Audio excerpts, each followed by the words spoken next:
Karena menanam ganja untuk mengobati istrinya, Fidelis Ari ditangkap dan dibuih sejak 19 Februari lalu. Lalu istrinya Yeni Riawati setelah tidak lagi mendapatkan perawatan dari sang suami menghembuskan nafas terakhirnya di Rumah Sakit Umum Daerah MTH Jaman di Kabupaten Sanggau, Kalimantan Barat pada 25 Maret 2017. Ia adalah Fidelis Ari Sudarwanto. Pada tahun 2016, istrinya Yeni Riawati mengidap siringomayelia, penyakit langka yang menyerang sumsum tulang belakang dan menyebabkan nyeri yang luar biasa. Berbagai pengobatan telah diupayakan, mulai dari pengobatan modern hingga terapi alternatif. Namun, tak ada yang berhasil menyembuhkan Yeni. Fidelis kemudian melakukan riset dan menemukan bahwa salah satu senyawa yang dapat membantu kondisi ini adalah cannabinoid yang hanya terdapat pada tanaman ganja. Saya search, ternyata tidak ada bahan lain di dunia ini yang mengandung cannabinoid selain di ganja. Fidelis mulai belajar cara membudidaya dan mengekstrak senyawa tersebut secara mandiri. Dan setelah diberikan ekstrak ganja, kondisi ini mulai membaik. Semenjak dia menggunakan itu, rasa nyerinya, kondisi kelumpuhannya memang tidak pernah kembali lagi, tidak seperti dulu gitu. Dia udah bisa beraktivitas, udah bisa kembali normal. Fidelis menyadari istrinya membutuhkan ekstrak ganja yang tak sedikit. Ia kemudian memutuskan untuk meminta izin menanam ganja secara terbuka kepada Badan Narkotika Nasional untuk pengobatan ini. Bukannya mendapat izin, Fidelis justru ditahan oleh Badan Narkotika Nasional karena telah terbukti menggunakan ganja, walaupun ia gunakan untuk pengobatan istrinya. Setelah Fidelis ditahan, Yeni tak lagi mendapat ekstrak ganja. Kurang lebih 25 hari, Yeni Riawati meninggal dunia. Besoknya saya diizinkan kembali untuk mengikuti upacara pemakaman dengan pengawalan yang ekstra ketat sampai almarhum dikebumikan. Kita mungkin bertanya-tanya, kok bisa seorang menggunakan ganja untuk keperluan pengobatan tapi ditahan oleh Badan Narkotika Nasional?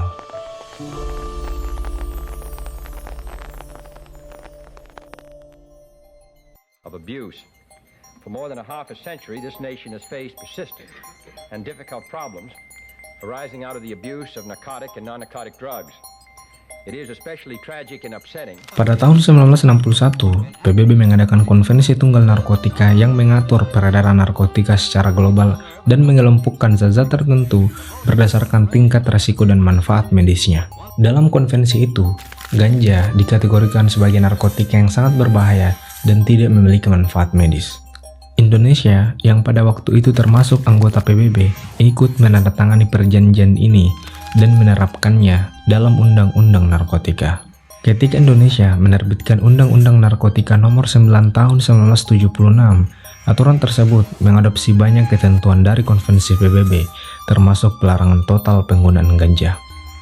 Sama halnya dengan Undang-Undang Narkotika terbaru, yakni Undang-Undang Nomor 35 Tahun 2009, yang tetap menempatkan ganja dalam narkotika golongan 1. Artinya, dilarang digunakan baik untuk rekreasi maupun untuk keperluan medis. Kemudian pada tahun 2020, PBB melalui Komisi Narkotika akhirnya mencabut ganja dari daftar obat paling berbahaya, mengakui bahwa tanaman ganja memiliki potensi medis. Because cannabis was scheduled in 1961 when all this information was not available, it was about time to review the scheduling and to apply scheduling or recommend a scheduling that was more in line with the current evidence. It's about reviewing the level of scheduling and making sure that on one hand we prevent harm from cannabis, but on the other hand, when there is evidence of therapeutic use, the cannabis-based preparations and cannabis-based medicines are available for people who need them, particularly populations like kids that suffer from epilepsy or people that suffer from multiple sclerosis. Di banyak negara seperti Kanada, Jerman, Australia, bahkan negara tetangga kita, Thailand dan Malaysia, ganja medis telah diakui dan digunakan untuk pengobatan berbagai penyakit.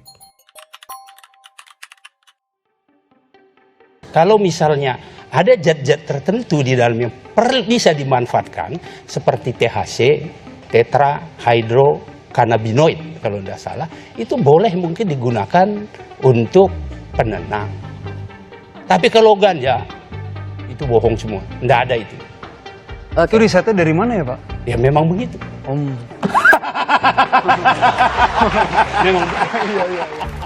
Di Indonesia, sebagian besar masyarakat kita masih menganggap ganja sebagai zat berbahaya yang identik dengan penyalahgunaan dan kriminalitas tanpa membedakan antara penggunaan rekreasional dan penggunaan medis. Kalau Zara sendiri, pas ngedengar kata ganja, apa sih yang kamu pikirin? Yang aku pikirin negatif. Tapi saya sendiri sangat tidak setuju dengan ganja yang merusak generasi muda. Ya menurut saya nggak akan pernah ingin memegang barangnya, bahkan saya sangat risih sekali dengan adanya barang tersebut. Berbeda dengan tembakau dan alkohol, masyarakat kita cenderung lebih menerima barang tersebut. Padahal, kecanduan yang disebabkan oleh tembakau dan alkohol itu jauh lebih tinggi. Pengguna alkohol dan tembakau memiliki tingkat kecanduan yang lebih besar, yaitu 13% dan 24% masing-masing. Dan untuk kecelakaan lalu lintas, alkohol meningkatkan resiko terjadinya kecelakaan sebesar 13 kali lipat. Menurut data dari WHO, tembakau membunuh 8 juta orang setiap tahunnya. Dan di Indonesia, angka kematian akibat rokok lebih dari 400.000 orang per tahun. Sebelum pengguna ganja didiskriminalisasi seperti sekarang, jauh sebelum itu, masyarakat Aceh telah menggunakan ganja untuk berbagai keperluan, salah satunya sebagai pelindung bagi tanaman kopi. Konon, petani kopi di Aceh itu menanam ganja di sela-sela tanaman kopi. Mereka percaya ganja memiliki aroma yang dapat mengusir hama serta berfungsi sebagai pelindung bagi tanaman kopi. Selain itu, masyarakat Aceh juga menggunakan ganja sebagai bahan masakan dan pengobatan. Bahkan, ganja diabadikan dalam manuskrip kitab kerajaan Aceh. Ibu saya pun konsumsi ganja untuk obat darah tinggi. Nah kemudian akar ganja itu saya melihat dikonsumsi juga oleh bapak-bapak dulu. Ini untuk menambah tenaga. Nah ini setelah dilarang baru saya tahu. Ganja itu sudah beberapa kali terbukti bermanfaat untuk pengobatan. Selain dari kisah Fidelis dan istrinya, seorang anak bernama Musa yang mengidap cerebral palsy juga telah merasakan manfaat ganja medis di dalam tubuhnya. Cerebral palsy merupakan suatu kondisi gangguan pada fungsi otak dan jaringan syaraf yang mengendalikan gerakan motorik. Sebelum menggunakan ganja medis, Musa hampir tiap hari ngalamin kejang. Kejang itu momok bagi ibu-ibu anak penderita cerebral palsy itu.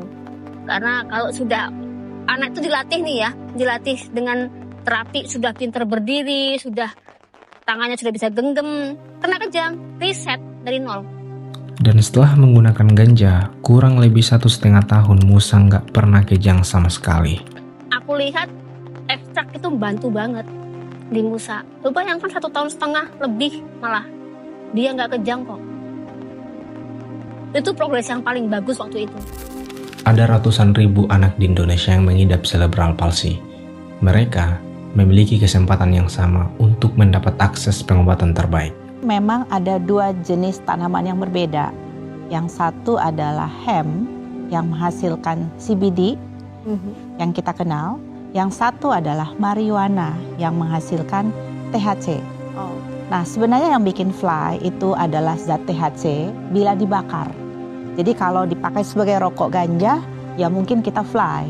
Tetapi jika dipakai sebagai obat, baik dalam bentuk CBD maupun THC tadi, dia sudah diekstrak dalam bentuk minyak. Jadi dalam bentuk oil. Dan itu akan dikonsumsi seperti minyak ganja ya. Jadi digunakan sublingual di bawah lidah. Gua pribadi tidak setuju dengan penyalahgunaan narkoba termasuk ganja. Tapi gua meyakini ganja yang digunakan untuk keperluan medis memiliki kandungan yang dapat mengobati beberapa penyakit kronis.